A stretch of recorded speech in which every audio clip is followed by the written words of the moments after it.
भुवनेश्वर उपकंठ भरतपुर थाना श्यामपुर अंचल में बड़ धरणर जबरदखल उच्छेद आज द्वितीय दिन में चली उच्छेद प्रक्रिया बीडीए पक्षर यह सबुठ बड़ जबरदखल उच्छेद 68 एकर जमी रे जबरदखल मुक्त होगा पर एठी कौन हेबो एही जमी कहार कहा ना रे रहिछि पट्टा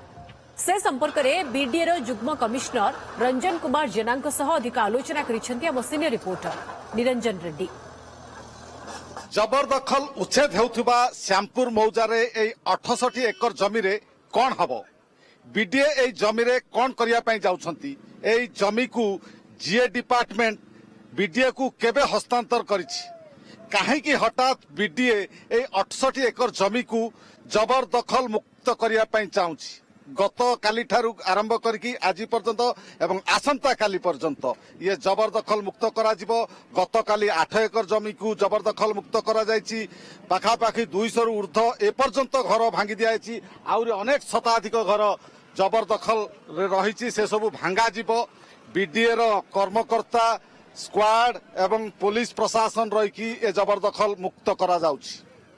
ए संपर्क में अधिक आलोचना करने मो सहित अच्छा joint commissioner BDA Ranjan Kumar Jena सहित अधिक आलोचना करवा जे ए जो जबरदखल मुक्त हवा परे एठी कौन प्रोजेक्ट हबो से संपर्क में आलोचना करवा। आज्ञा ए जो जबरदखल मुक्त करुछंती जोटा कि भूदान जमी थिला अनेक दलाल जमी माफिया माने भूदान जमी को लोकों को गरीब लोकों को बिकिकी मालेमाल होती फेरार होती आपण माने गरीब लोकों घर को भांगिकी एठी कौन करिवे नहीं देखंतु 2015 मसीह ये जगह को जीए डिपार्टमेंट तरफ पाचिरी करा जाएंगे एटू प्रोटेक्शन करा जायतिला 2021 मसीह रे 68.445 एकर जमी बीडीए को हस्तांतरित करा गला अफोर्डेबल हाउसिंग प्रोजेक्ट पई विधिवत भाव रे नोटिफिकेशन है कि हम हस्तांतर करा जायछि तापरे ये सब जो बस्ती ये खूब शीघ्र गढ़ी उठिछि आमे 2023 मसीह डिसेम्बर मासरे मध्य आमे आ भितरे इलीगली कंस्ट्रक्शन होउथला आमे आसिकी भंगा भंगी मध्य करिथलु बहुत थर तेणु ये जहा गढ़ी उठुची रिसेंटली राता राती ही गढ़ी उठिची खूब शीघ्र ये माने ये गुडा गढ़ी उठिची सेथिपई आम जेहेतु गोटे अफोर्डेबल प्रोजेक्ट हबो सेथिपई जते इलीगल कंस्ट्रक्शन अछि आमे ताकू एविक्शन कार्य आरंभ करूछु। तीन दिनिया कार्यक्रम जो उच्छेद कार्यक्रम रही 3 दिन भितर सरीबो ना अधिक समय लागिबो नहीं निश्चिंत भाव में सर आपण जदि नसर भी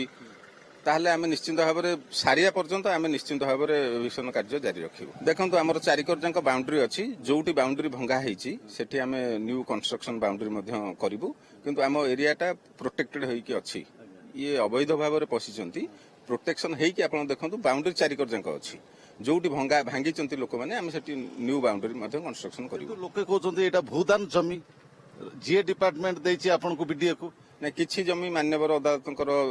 विचाराधीन अछि जोटी रहिछि हमर मान्यवर अदालतकर रहितादेश आमे सेटाକୁ चिन्हट करी ताकू छाडी के अन्य जमी गुडा आमे एविक्शन ड्राइव आरंभ ए जो जबरदखल उच्छेद बेला आमे देखिलु किछि लोक घरे शताधिक सिलिंडर एलपीजी सिलिंडर जतले कला बजारी होछि एई घरु बाहरुछि एठी आउ किछि कार्यकलाप जो आपराधिक कार्यकलाप चलता कि आपन नजर को आसी नहीं देखंतु हमर एविक्शन ड्राइव बेले हम देखिलु गोटे घर ताला पड़ी के अछि ताको एतले ओपन कलु देखिलु ता भीतर सिलिंडर बहुत अछि तेणु आमे सिविल सप्लाई डिपार्टमेंट सहित कथा ही तांको एसीएस आसिले एवं से तांको ड्यू प्रोसीजर फॉलो करी सीजर करी से मध्य नेकी जाइचंती एवं से तांकर प्रोसीजर फॉलो करिवे। आ गोटे कथा जे जबरदखल हेची बोली आपण टाटा पावर को लिखिथिले जे एठिके रहउथिबा लोकन को आपण विद्युत संयोगीकरण बा संयोग देबे नाही बा लाइन देबे नाही तथापि टाटा पावर रो किछि लोक कनेक्शन नै जाइथिले केमिति आगे से विरुद्ध से संपर्क किछि कार्यानुष्ठान नउछंती कि आपण देखंतु आमे लिखित आकार रे आमे जणैथिलु जे जेहेतु एटा हमर बीडीए लैंड कोनोसी प्रकार विधिवत भाव रे तांको इलेक्ट्रिक कनेक्शन न दिया जाऊ आपण देखिए मधु एठी इलेक्ट्रिक कनेक्शन नाही कोनोसी पोल नाही किंतु आज हम देखिया पाइलु जे किछि मीटर लागिछि एवं किछि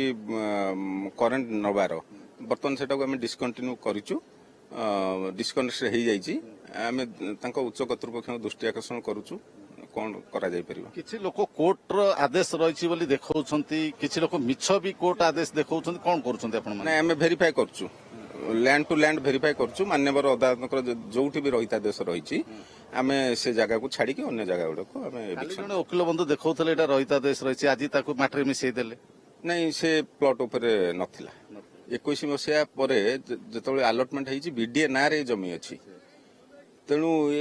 ମାନେ ତାପରେ ହିଁ ଏନକ୍ରୋଚମେଣ୍ଟ ଏଠି ଷ୍ଟାର୍ଟ ହେଇଛି ଫାଇନାଲ ପଟା 2023 ମିଳୁଛି ଆଉ ଗୋଟେ ଫାଇନାଲ ହେଇନଥିବା ପଟା ମିଳୁଛି। ନାଇଁ ପଟା ଆମର ଅଛି ବିଡିଏ ନାଁରେ ସ୍ୱତନ୍ତ୍ର ଭାବେ ପଟା ଅଛି।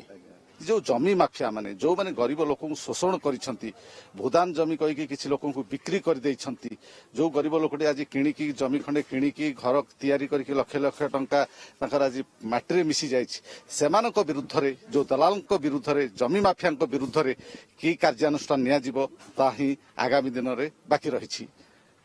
ଶ୍ୟାମପୁର ମୌଜାରୁ କ୍ୟାମେରା ପର୍ସନ ବିଭୁ ସାହୁଙ୍କ ସହ ନିରଞ୍ଜନ ରେଡ୍ଡି, OTV।